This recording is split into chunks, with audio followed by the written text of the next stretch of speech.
મેં કારેલીબાગ ડીઓની ઓફિસે આવ્યા છે રજૂઆત કરવા માટે. જે આંગણવાડીના જે છોકરાઓ છે જેમને એડમિશન અત્યારની તારીખમાં મળ્યું નથી, એમના પાસે ડોક્યુમેન્ટ બધા થયા પછી બી મેં એ કારણે ડીઓની ઓફિસે આવ્યા છે. ડીઓની ઓફિસમાં જઈને આવ્યા છે. સાહેબ કંઈ હાથ મૂકવા તૈયાર નથી.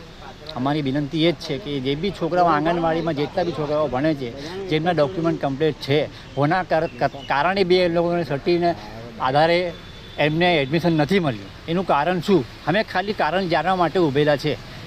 અમને કારણ જોઈએ. અગર કારણ ના મળ્યું તો પછી કોઈ બી છોકરો આંગણવાડીમાં જશે નહીં. કોઈ બી છોકરો આંગણવાડી કોઈ નહીં જાય છોકરો. જો તમે આંગણવાડીનું સર્ટી તમને દેખાય છે કે સહી સિક્કાવાળું છે, એ કારણ બી તમારા છોકરાને સર્ટી ના મળે, એડમિશન ના મળે, તો પછી એનું કારણ શું છે? અમે કેટલા ટાઈમથી ધક્કા મેં રાહ જોઈએ કે પહેલું રાઉન્ડ થઈ ગયું છે, બીજું રાઉન્ડ થઈ ગયું છે, ત્રીજું રાઉન્ડ થવાની તૈયારી છે. એટલા રાઉન્ડ ઘડીને અમારા છોકરાને એડમિશન જતું રહેશે. પછી ત્રીજો રાઉન્ડ તો આવવાનું છે જ નહીં, અમને ખબર છે કે જો આ જે બેઝિકલ છે કે તમારા આ ડોક્યુમેન્ટ કમ્પ્લીટ થયા પછી બી તમારા છોકરાને એડમિશન ના મળ્યું, એનું મતલબ શું છે? કે તમે પૈસા ખાયા ને બીજા છોકરાઓને તમે એડમિશન આપી દીધા. હે, 8 કે 9 તારીખની સ્કૂલો ચાલુ થવાની છે. અમારા છોકરાઓને કેવી રીતે ભરાવાના? એડમિશન તો ચલો ભણવાની બહુ દૂરની વાત છે, એડમિશન મળે એ બહુ વાત છે, બરાબર છે.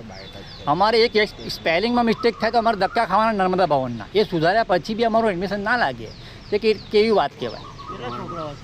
મારા 2 છોકરાઓ છે વડીલ. એમાં એક છોકરો છે મારો આદિલ અનીસ ખાન પઠાણ. ટોટલ કેટલા છોકરા? 2 છોકરાઓ છે મારા. ટોટલ તો બહુ બધા છોકરાઓ છે.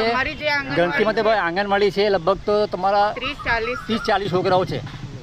એક બી છોકરાનો નંબર લાગ્યો નથી. મારું અનીસ ખાન બિસ્મિલ્લા ખાન પઠાણ છે.